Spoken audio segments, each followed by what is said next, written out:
Assalamualaikum warahmatullahi wabarakatuh. Bismillahirrahmanirrahim. Alhamdulillahi rabbil alamin. Wa bihi nasta'in ala umurid dunya waddin.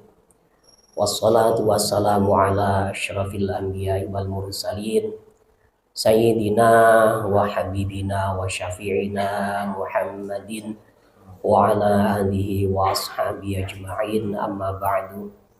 Rabbi syrah li sadri wa yassir li amri wa hlul 'uqdatam min lisani yafqahu qawli.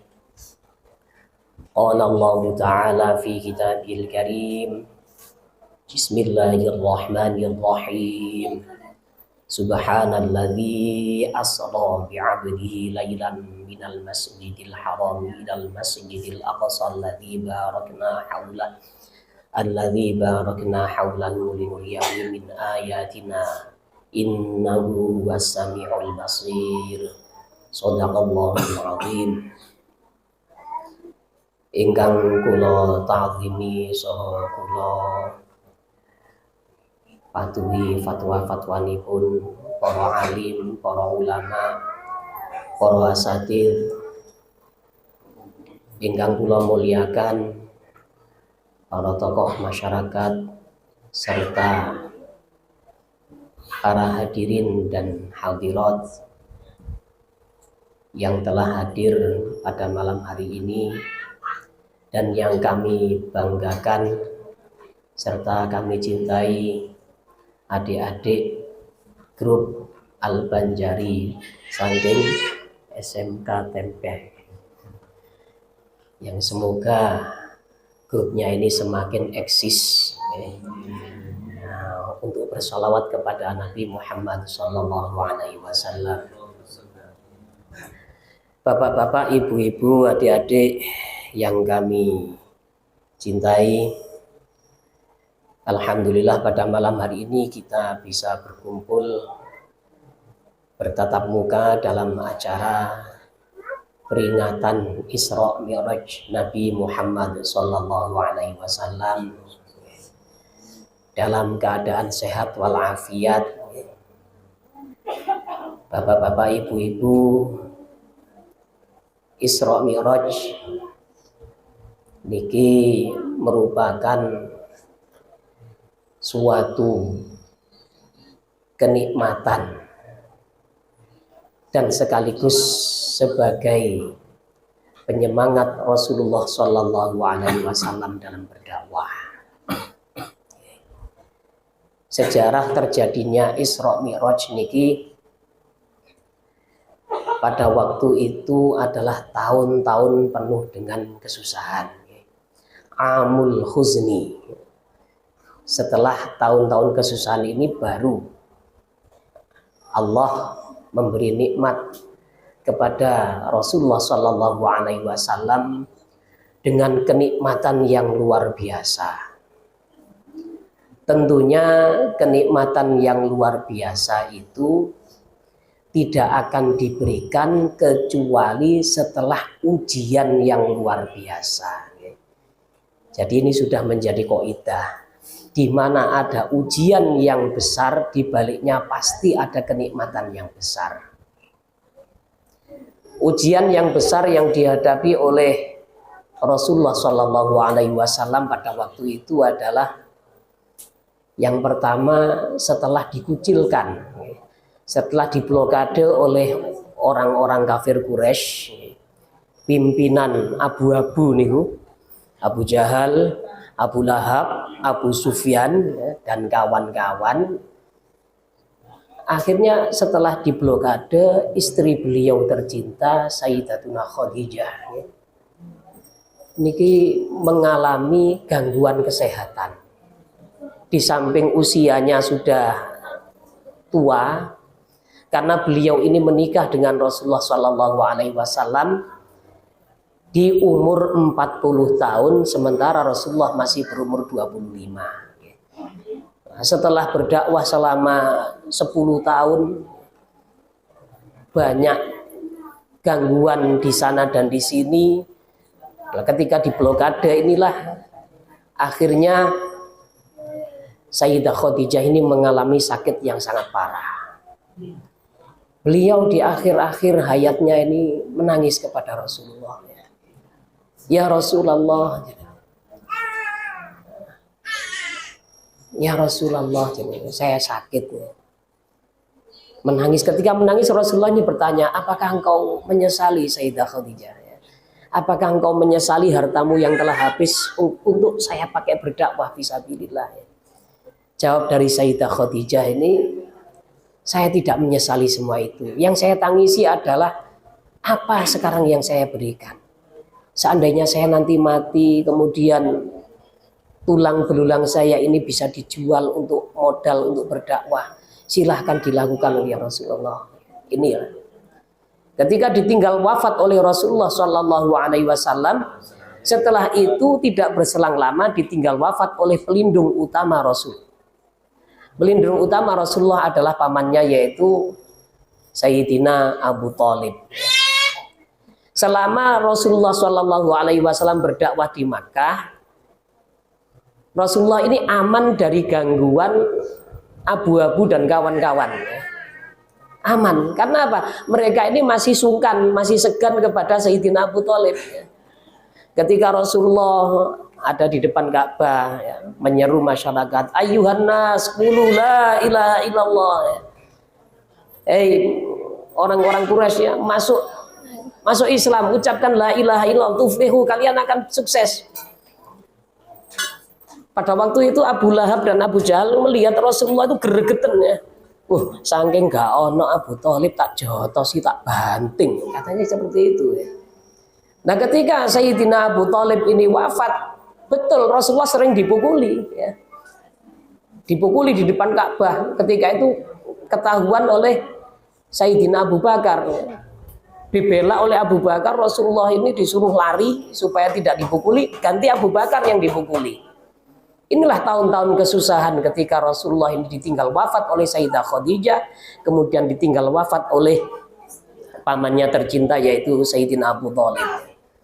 Setelah itu beliau ini mencari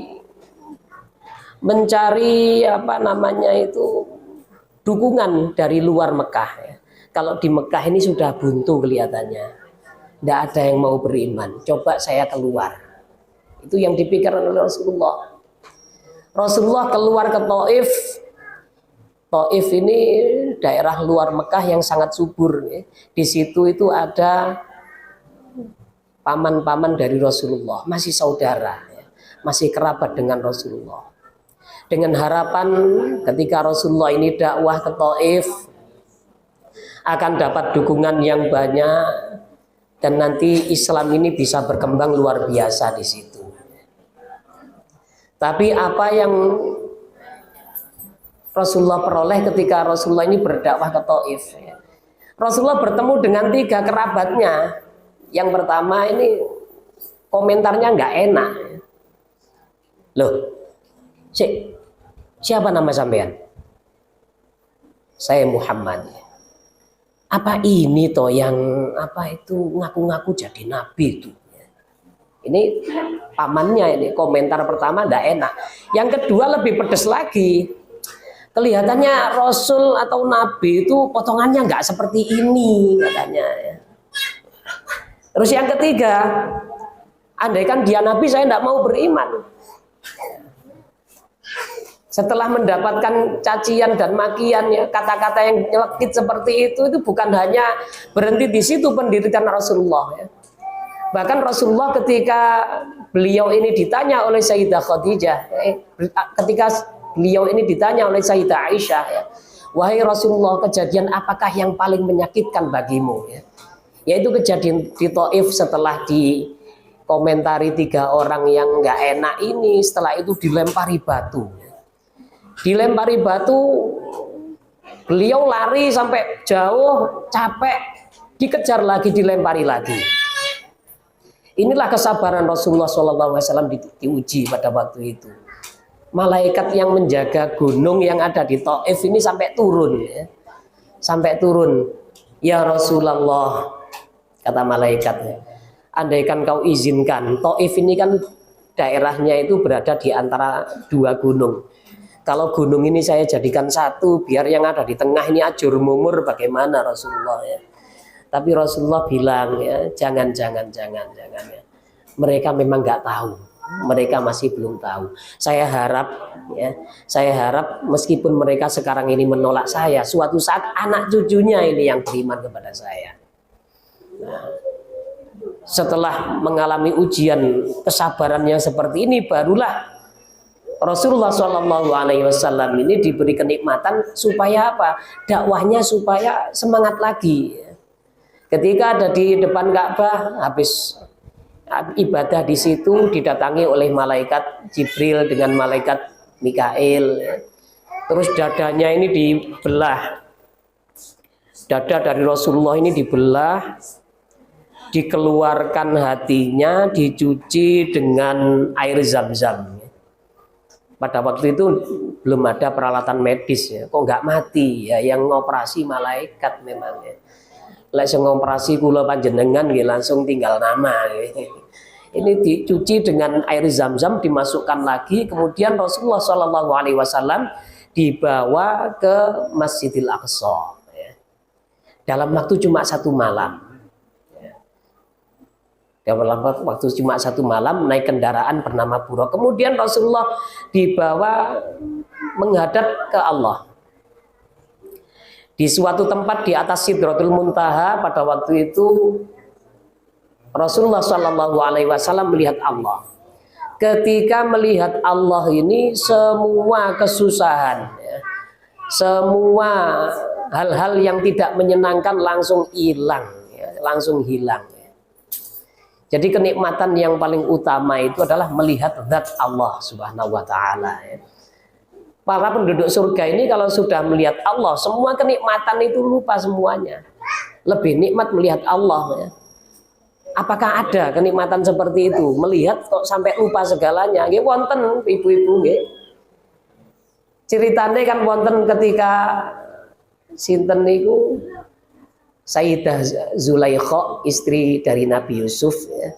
Ketika masih belum jadi istrinya kan sangat cinta kepada Nabi Yusuf sampai mengejar-ngejar. Akhirnya viral kejadiannya ini. Kejadian Zulaikha ini ngejar-ngejar Nabi Yusuf ini viral satu kota Mesir ya. Istri-istri bangsawan pada waktu itu mencemooh Sayyidah Khadijah ya. Lah kok iso ono juragan seneng budake. Dikiranya budak dari Sayyidah Zulaikha ini budak kulit hitam, rambut keriting, bibirnya tebal ya. Nah, kalau nempel di papan tulis mungkin cuma kelihatan giginya. Dikira seperti itu ya. Akhirnya Sayyidah Zulaikha ini panas ya. Kok iso viral iki opo? Nah, istri-istri pembesar langsung diundang semuanya ya. Diundang ke kerajaan, ke kediaman dari Sayyidah Zulaikha ini, disediakan makanan dan minuman yang enak-enak. Di situ ada buah-buahan dan dikasih pisau. Lihat apa yang terjadi. Ketika itu Kitfir Aziz, suami dari Zulaikha pada waktu itu tanya, ini apa-apaan? Kok ada buah-buahan beri berapa keranjang, kemudian disiapkan meja jamuan ini. Tenang suamiku, saya akan mengundang istri-istri bangsawan yang mencemooh saya. Nanti kita buktikan apa yang terjadi setelah ini. Nah, setelah semuanya hadir, monggo ibu-ibu jamuannya semuanya nggih, monggo dinikmati. Nah, apa adanya. Ketika itu Nabi Yusuf disuruh keluar. Pas enak-enak ngirisi apel, buah pir dan lain-lain, mangga, Nabi Yusuf keluar langsung semuanya terpesona langsung. Sampai ndowe niku kaget. Hasya lillahi ma hadza basyara. In hadza illa malakun karim ya. Kalau orang sini bilangnya wow, kok ono wong ganteng kaya ngono, sampai lupa kalau tangannya ini yang kena iris, sampai tidak kerasa.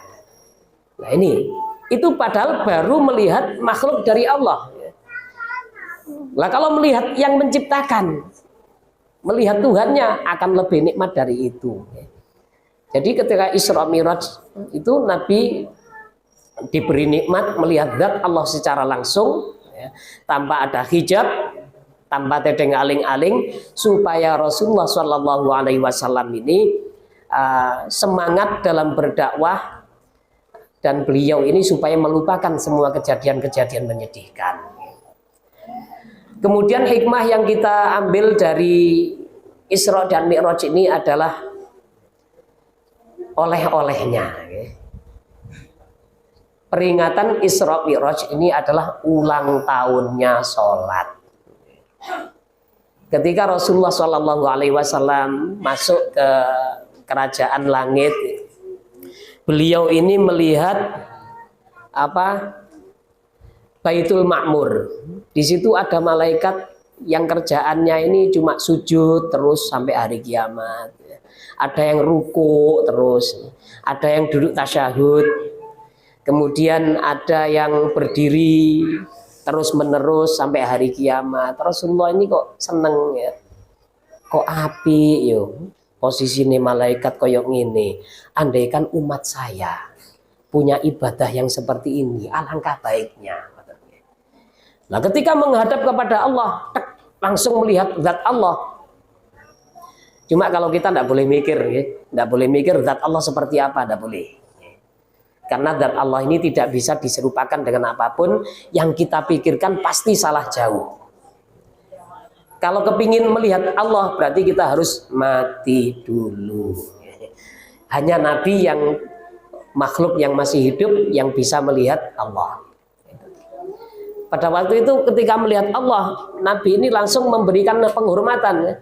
Apa yang diucapkan oleh Nabi? At-tahiyyatul mubarakatus sholawatut thayyibatu lillah. Jadi ini bedanya kalau ketemu Allah dengan ketemu dengan sesama muslim. Kalau ketemu sesama muslim kita ini mengucapkan salam, tapi kalau ketemu Allah kita tidak mengucapkan salam.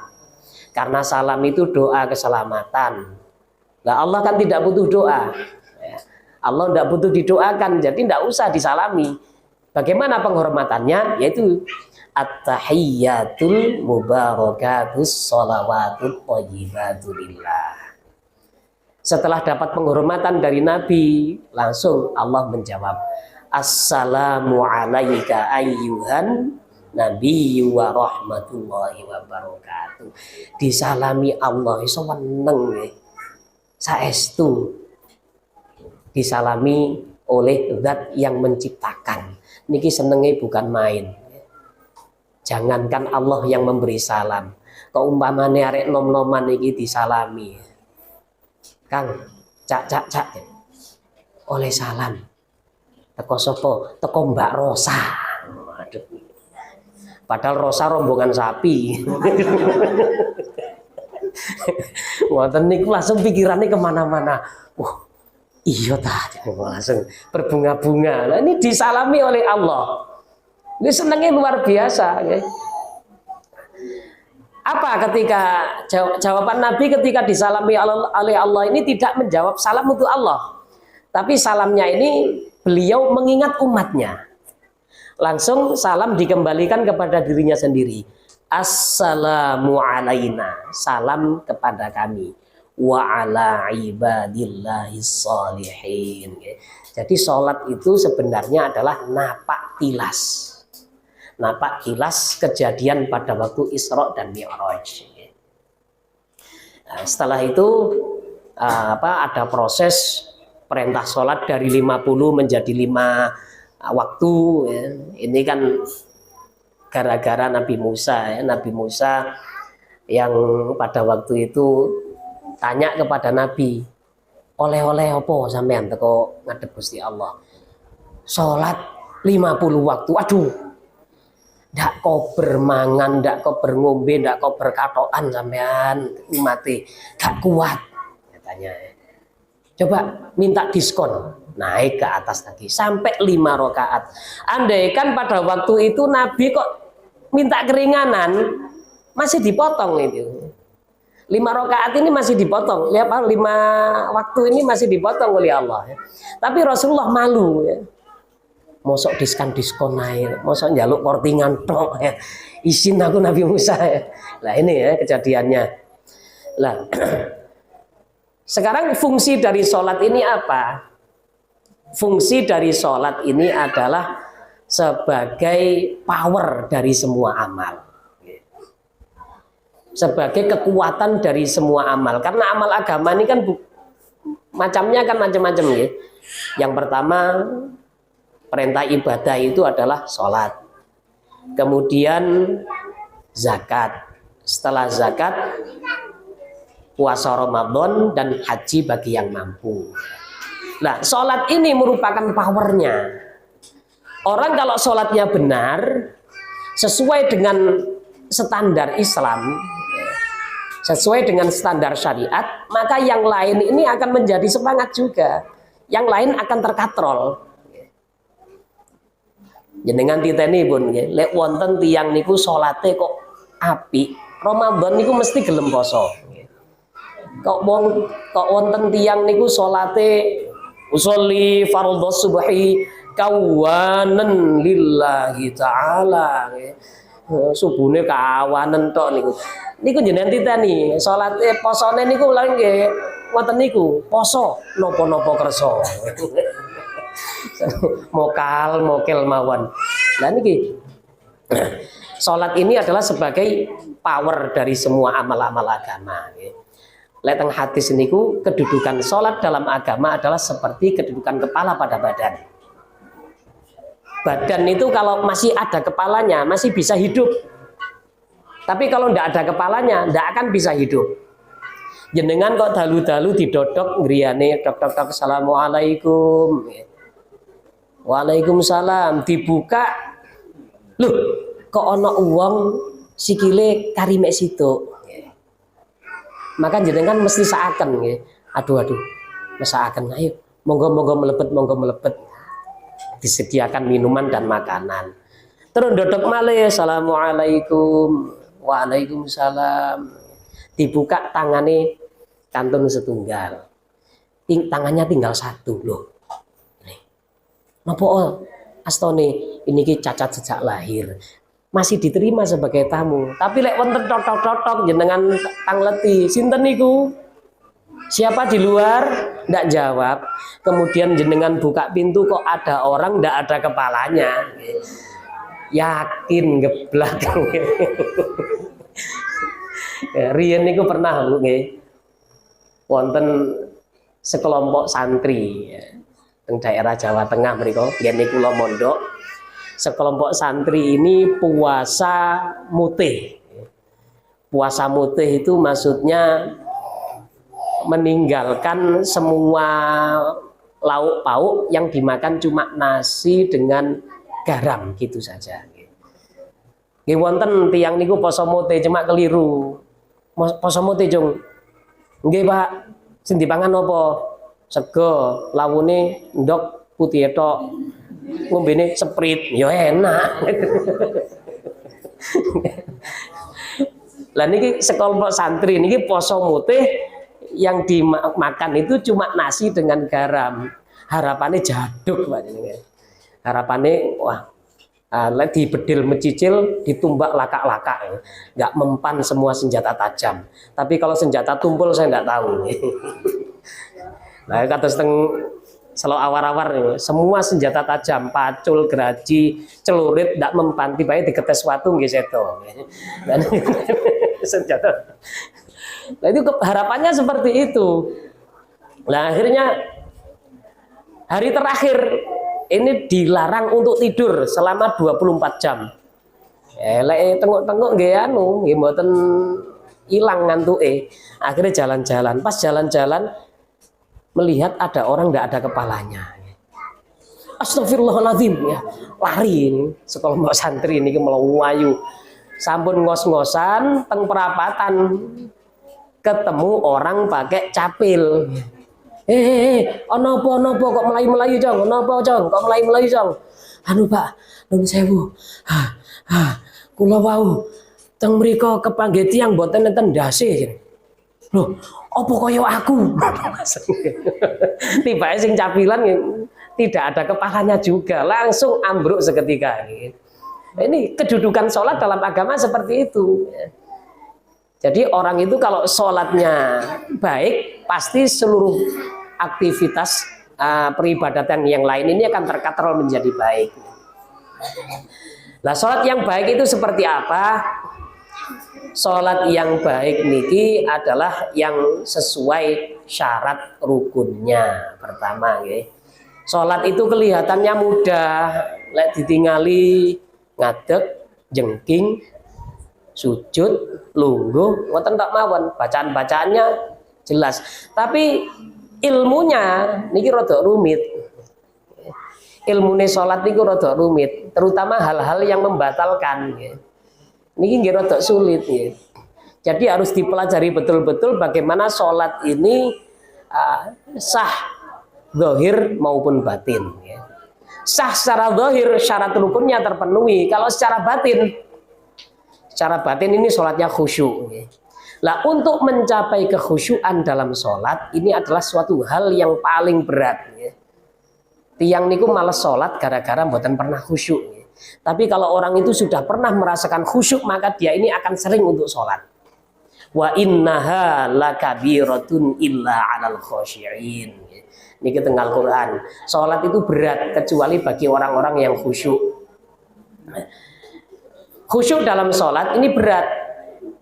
Padahal khusyuk ini penentu pahala. Penentu pahala pada sholat. Orang kalau sholatnya ini khusyuknya hanya separuh, sholat 4 rakaat misalkan, khusyuknya hanya 2 rakaat, yang lain pikirannya kemana-mana, maka pahalanya dipotong separuh. Kalau sholatnya khusyuk cuma 1/4, maka dipotong 3/4 pahalanya. Karena memang sholat ini khusyuk dalam sholat itu sangat sulit, maka dipermudah oleh Rasulullah SAW dengan cara sholat gotong royong. Sholat gotong royong maksudnya sholat berjamaah.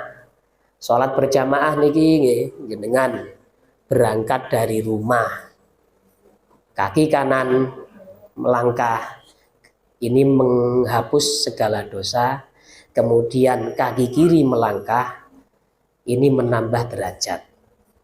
Terus griyane atau rumahnya ini kok jauh dari masjid, kok jalan kaki, berarti semakin banyak dosa yang dihapus dan semakin banyak pahala yang ditambahkan.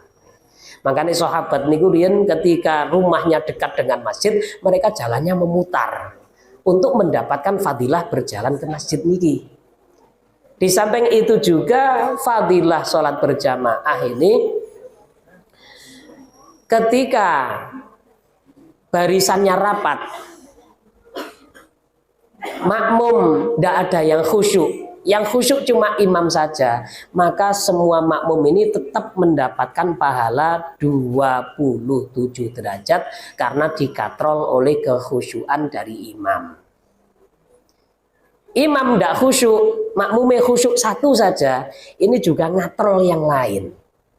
Semuanya tidak ada yang khusyuk, sholat Allahu Akbar, Bismillahirrahmanirrahim, Alhamdulillahirabbil alamin. Oh iya, utangku di kono durung tak bayar. Waduh, cicilanku durung lunas, macam-macam pikiran. Ini meskipun pikiran kemana-mana, nah, dengan rapatnya soft, rapatnya soft niku pokoknya sikut niki nyenggol, siku ini menyenggol sebelahnya. Kemudian ujung jari kaki, ujung jari kaki ujung niki loh, jendian niki jari kelingking kaki itu nempel ke kawannya. Terus jarak antara kedua kaki dari orang yang sholat ini cukup 1 jengkalnya sendiri. Terus mboten seperti orang-orang yang ikut PKC niku nggih, organisasi persatuan katok cingkrang niku. Niku lek sholat kan kados penjaga gawang. Wombo metatang terus ngeten. Ngoten niku, mboten ngoten.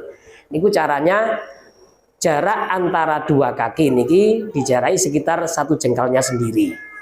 Nah niki. Ketika barisan softnya ini rapat, maka semuanya tetap akan mendapatkan 27 derajat. Ketika aminnya imam dengan makmum ini bersamaan, kompak, ini pasti akan dibarengi dengan aminnya malaikat dan itu menghabiskan seluruh dosa. Masya Allah ya. Terus guru kulon niku pernah pas waktu ngajar teng kelas niku ojo ninggalno sholat jamaah rek ya. Pokok sholato jamaah terus. Fadilah sholat jamaah lagi ini juga menambah kerukunan ya. Menambah kerukunan warga panjenengan ketika napa nggih kegiatan tibaan tahlilan rutinan dalam 7 hari niku biasanya malam Jumat nggih. Nah, malam Jumat wonten rutinan kerukunan seperti itu sudah menjadikan rukun, apalagi kalau kita itu bersama sering ketemu dalam 5 waktu dalam 1 hari. Niki insya Allah akan menambah kerukunan antar warga. Terus juga manfaat sholat berjamaah yang lain niki. Manfaatnya niku kalau ada orang sholat berjamaah selama 40 hari tidak ketinggalan takbiratul ihram, maka dia ini akan dicatat sebagai ahli surga. Masya Allah nggih. Mugi-mugi saged ngamalaken kados ngeten niki. Wonten ceritane riyen niku. Seorang santri, nggih, santri beling panjenengan. Kok kepincut bunya ini. Santri jelalatan. Bunya ini saking ayune niki kepincut. Akhirnya napa? Mboten kiat menahan napa gejolak batin yang begitu membara. Ngomong yang ya napa sowan teng yai ini. Assalamualaikum. Waalaikumsalam. Apa cung? Ngapunten yai kula badhe matur. Kate matur apa? Tapi jenengan ampun ngamuk nggih. Ampun duka teng kula jenengan.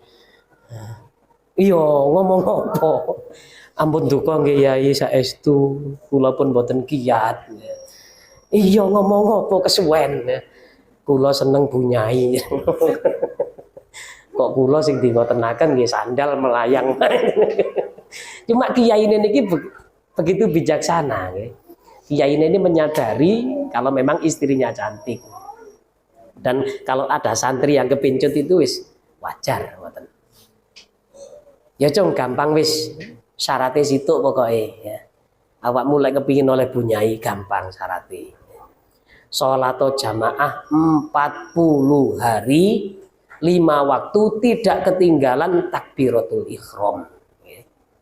Tidak ketinggalan takbiratul ihram. Jadi ketika imam niki takbir Allahu Akbar belum membaca surat Al-Fatihah, dia harus segera takbir. Caranya ngoten. Ketika sudah membaca Al-Fatihah berarti sudah kelewatan. Batal, mengulangi dari 0 lagi. Dilaksanakan karena terobsesi bunyai. Begitu cintanya pada bunyai sampai ngoten. Dilaksanakan betul. Ketika sudah mendapatkan 40 hari ditanya ini santri ini. Ya apa jeng, saya kepencut yang bunyai. Boten yai. Langsung boten kepencut. Lah kok aneh. Panjenengan teng Al-Qur'an niku innas sholata tanha 'anil fahsya'i wal munkar. Salat ini bisa mencegah perbuatan yang tidak senonoh dan kemungkaran. Ya inilah hasilnya seperti itu. Dan pada waktu itu ditanya oleh kiai, kok iso kamu malah gak kepencut? Pada waktu setelah saya menyelesaikan 40 hari ini kiai, saya melihat ke langit kok ada orang pakai kerudung yang kecantikannya itu tiada tanding dan tiada banding. Bunyai mboten enten napa-napa nih. Terus pada waktu itu dilihat oleh kelihatan bidadari di langit. Cuma mantun niku santri ini mati. Jadi untuk anak-anak ini kalau mimpi melihat bidadari merupakan kenikmatan. Cuma kabar yang tidak baiknya Anda segera akan pergi ke alam barzakh.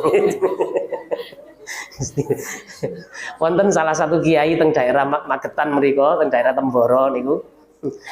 Kan sebelum meninggal mimpi ketemu bidadari panjenengan ngoten. Biasane ngimpi ketemu bidadari, kamare niki langsung wangi nggih. Ningali ini mutah-mutah terus ngoten. Setelah itu langsung mboten enten umur, biasane ngoten nggih. Jadi hikmah yang bisa kita peroleh dari Isra dan Mi'raj pertama adalah kenikmatan yang diberikan oleh Allah Subhanahu wa taala kepada Rasulullah sallallahu alaihi wasallam ya, supaya beliau ini semangat kembali untuk berdakwah ya, dan juga sebagai balasan atas kesabaran beliau selama diuji dengan beberapa hal-hal yang menyakitkan. Dan yang kedua adalah Isra dan Mi'raj ini adalah ulang tahunnya sholat, di mana sholat ini merupakan power dari semua ibadah-ibadah dalam agama ya. Tanpa sholat yang lain akan tamat. Demikian yang dapat kami sampaikan, kurang lebihnya kami mohon maaf kalau ada kesalahan, ini semata-mata karena kebodohan kami. Moga diakhiri dengan doa kifarah majelis. Subhanakallahumma bihamdika asyhadu an la ilaha illa anta astaghfiruka wa atubu ilaik. Wassalamualaikum warahmatullahi wabarakatuh. Bismillahirrahmanirrahim. Alhamdulillahi rabbil alamin. Allahumma shalli ala sayyidina Muhammad wa ala alihi wa sahbihi wa barik wa sallim ajma'in. Allahumma inna nas'aluka bi jahi sayyidina Muhammadin sallallahu alaihi wasallam ghufranaka lana wa liwalidina warhamhum kama rabbawna shighara wa limasyayikhina wa lidzabil huquqi alaina wal mu'minina wal mu'minat wal muslimina wal muslimatil ahya'i minhum wal amwat. Allahumma ij'al jam'ana jam'an marhuma waj'al tafarruqana min ba'di tafarruqan ma'suma wa la taj'al fina wa la ma'ana syaqiyyan wa la mahruma. Allahumma la tada' lana dhanban illa ghafartah wa la hamman illa farajtah wa la karban illa nafastah wa la maridan illa syafaitah wala dainan illa qaddaitah wala faqiran illa aghnaitah wala hajatan min hawaijid dunya wal akhirati illa qaddaitaha bi rahmatika ya arhamar rahimin. Allahumma inna nas'aluka minal khairi kullihi ajilihi wa ajilihi ma 'alimna minhu wa ma lam na'lam wa na'udzu bika minasyarri kullihi ajilihi wa ajilihi ma 'alimna minhu wa ma lam na'lam. Rabbana hab lana min azwajina wa dhurriyyatina qurrata a'yun waj'alna lil muttaqina imama. Rabbana atina fid dunya hasanatan wa fil akhirati hasanah wa qina adzaban nar bi rahmatika ya arhamar rahimin. Jazallahu 'anna sayyidina Muhammadan sallallahu alaihi wasallam ma huwa ahlu walhamdulillahi rabbil alamin. Bismillahirrahmanirrahim.